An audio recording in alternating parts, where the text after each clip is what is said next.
ఈ జ్యోతిష్యం అనేది ప్రతి ఒక్కరికి కూడా నాకు ఈ నెల ఎలా ఉంటుంది, నాకు వ్యాపారం బాగుంటుందా, నాకు ఉద్యోగం బాగుంటుందా, నాకు వివాహం అవుతుందా, నేను రాజకీయాల్లో బాగుంటానా, నాకు సంతానం అవుతుందా, అందరికీ అన్ని రకాలైనటువంటి క్వశ్చన్స్ ఉన్నాయి కదా. వాటికి అన్నిటికీ ఈ నెల గోచార గ్రహస్థితులు ఎలా ఉందో కూడా చెప్తున్నాను. బాగా గుర్తుపెట్టుకోండి. జాతకం పడుతున్న వర్షానికి ఒక గొడుగు మాత్రమే, కానీ జాతకం జీవితం కాదు. ఈ నెల గ్రహస్థితులు: రవి జూలై 16 వరకు మిథునంలో ఉండి తర్వాత కర్కాటకంలోకి ప్రవేశిస్తున్నారు. కుజుడు జూలై 26 వరకు సింహంలో ఉండి తర్వాత కన్యా రాశిలో ప్రవేశిస్తున్నారు. బుధుడు ఈ నెలంతా కర్కాటక రాశిలో ఉంటున్నారు. గురుడు ఈ నెలంతా మిథున రాశిలో ఉంటున్నారు. శుక్రుడు జూలై 24 వరకు వృషభ రాశిలో ఉండి తర్వాత మిథున రాశిలోకి ప్రవేశిస్తారు. శని ఈ నెలంతా మీనరాశి, రాహు ఈ నెలంతా కుంభరాశిలో ఉంటారు, కేతు ఈ నెలంతా సింహరాశిలో ఉంటారు. గోచార గ్రహస్థితులు బట్టి ఈ నెల రాశి ఫలితాలన్నీ ప్రిడిక్ట్ చేయడం జరుగుతుంది. మీ వ్యక్తిగత జాతకానికి ఇదొక 30 నుంచి 40% మాత్రమే వర్తిస్తుంది. మీ వ్యక్తిగత జాతకం మీ పరిసర ప్రాంతాల్లో ఉన్నటువంటి గురువుల్ని సంప్రదించి జాతకం చెప్పించుకోండి. లేదా మా ద్వారా చెప్పించుకోవాలనుకుంటున్నారా, కింద కనబడుతున్నటువంటి మా నెంబర్కి వాట్సప్ చెయ్యండి. జ్యోతిషాస్త్రరీత్యా ద్వాదశ రాశుల్లో 12వ రాశి అయినటువంటి మీనరాశి మిత్రులారా, మీరు పూర్వాభాద్ర నక్షత్రం 4వ పాదం, ఉత్తరాభాద్ర నక్షత్రం 1, 2, 3, 4 పాదములు, రేవతి నక్షత్రం 1, 2, 3, 4 పాదాలకి జన్మించిన మీరు మీనరాశి వారిగా పరిగణించబడుతున్నారు. మీకు ఈ నెల శుభాశుభ ఫలితాలు ఎలా ఉన్నాయన్నట్టే, ప్రియమైనటువంటి మీనరాశి మిత్రులారా, 7.5 శని 7.5 జరుగుతుంది, నాకేమో అయిపోతుందని అపోహ పొందకండి. ఏమి కాదు, అన్నీ అద్భుతంగా ఉంటుంది. ఈ నెల కాస్త హెచ్చు తగ్గులు మాత్రం నిండి ఉంటుంది. ఖచ్చితంగా దాన్ని భరించాల్సిందే. అందుకని జీవితంలో ఏమి ఇబ్బంది రాదు. ఈ నెల తేలికపాటి నుండి మితమైన పరీక్ష కాలంగా కూడా చెప్పుకోవచ్చు. ఓపికగా ఉండండి. మరి నిర్ణయాలు తీసుకునే ముందు జాగ్రత్తగా ఆలోచించడం వల్ల సవాళ్లను అధిగమిస్తారు. ఆత్మవిశ్వాసం, ధైర్యాన్ని పెంచుకోండి. ఎందుకంటే సవాళ్ళు ఎదుర్కోవాలి. ఆర్థిక పరిస్థితి బాగా ఉంటుంది. స్ట్రెస్, మీరు ఇవ్వాల్సిన వాళ్ళు చాలామంది మీకు ప్యానిక్ చేస్తారు. మీకు రావాల్సింది రాదు, ఏం చేయాలో తెలియదు. లోన్కి వెళ్ళాలా, లేకపోతే చిట్ ఫండ్స్కి వెళ్ళాలా, ఆస్తిపాస్తులు అమ్మాలా అనే ఒక స్థితి వస్తుంది. కానీ ఓపిక పట్టండి, మాట్లాడండి. ఎవరికైనా ఇవ్వాలనుకుంటే వాళ్ళతో మాట్లాడండి, వాళ్ళని అవాయిడ్ చేయకండి. పరిష్కారం దొరుకుతుంది. అదనపు ఆదాయ ప్రయత్నాలు సత్ఫలితాలను ఇస్తుంది. పెద్ద రిస్క్ తీసుకోవడం లేదా కొత్త వ్యాపారాలు ప్రారంభించడం వద్దు. ఇది ఉత్తమ సమయం కాదు. 1-2 వ్యక్తిగత సమస్యలు కూడా పరిష్కారం అవుతాయి. లీగల్గా ఉన్నటువంటి కొన్ని ప్రాబ్లమ్స్ కొంచెం స్ట్రెస్ తీసుకొచ్చిస్తూ ఉంటుంది. మిత్రుల సహాయంతో కొన్ని ముఖ్యమైన వ్యవహారాలు పూర్తి చేస్తారు. ఆధ్యాత్మిక విషయాల మీద శ్రద్ధ పెరుగుతుంది. కుటుంబ జీవితం ఆనందంగా సాగిపోతుంది. విదేశాల్లో ఉన్న పిల్లల నుంచి శుభవార్త వింటారు. సంతాన యోగానికి అవకాశం ఉంది.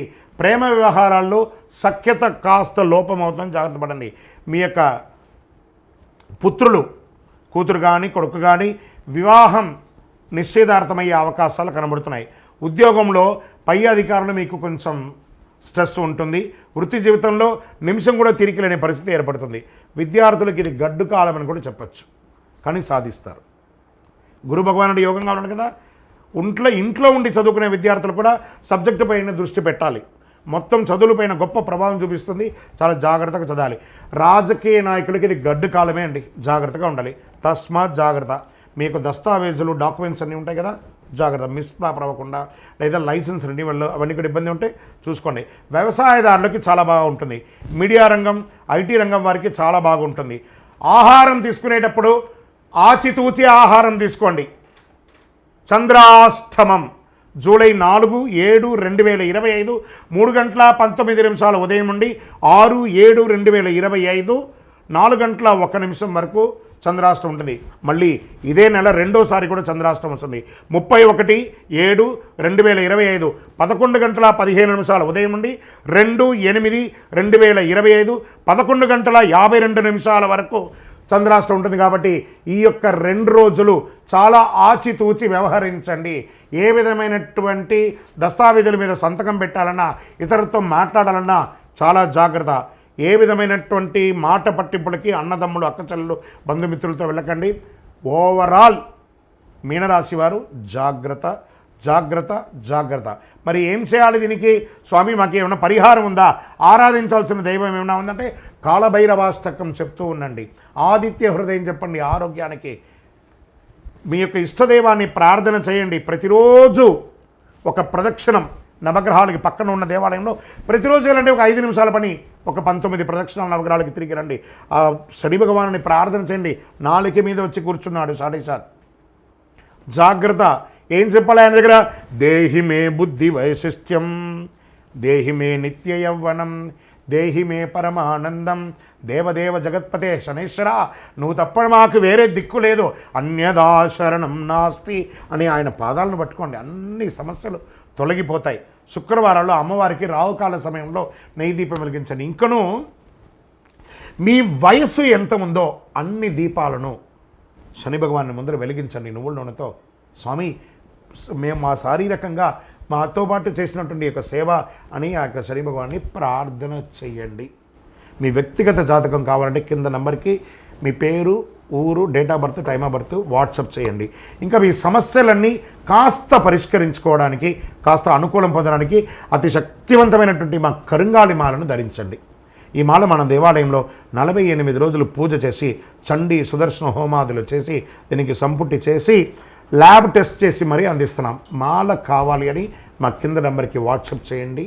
మీకు వివరాలన్నీ కూడా పంపిస్తారు. మీరందరూ కూడా క్షేమంగా ఉంటారు. ఇంకనూ ఈ 12 రాశి ఫలితాలు పొందినవారు, 12 రాశుల్లో ఉన్న ప్రతి ఒక్కరు కూడా మీరందరూ కూడా ఆయురారోగ్య ఐశ్వర్య భోగభాగ్యాలతో ఉండాలని అఖిలాండ కోటి బ్రహ్మాండ నాయకుడు శ్రీ ధర్మశాస్త్ర అయ్యప్ప స్వామి వారిని ప్రార్థన చేస్తూ, తిరుపతిలో 18 అవతారాలుగా కొలువై ఉన్నటువంటి అయ్యప్ప స్వామి వారి దేవాలయం జీవకొండలో ఉంది. ఆ దేవాలయాన్ని వచ్చి దర్శనం చేసుకోండి. జీవితంలో భాగ్యం ఉంటేనే, రాసి పెట్టి ఉంటేనే ఆ దేవాలయంలో అడుగు పెట్టగలరు. ఆ దేవాలయంలో వచ్చి దర్శనం చేసుకోండి, అష్టైశ్వర్యాలు పొందండి. మీకోసం ఎప్పుడు ప్రార్థన చేస్తూ ఉంటాను. చంద్రమౌళి వెంకటేష్ శర్మ. వందే మాతరం, వందే మాతరం, వందే మాతరం. విజయోస్తు.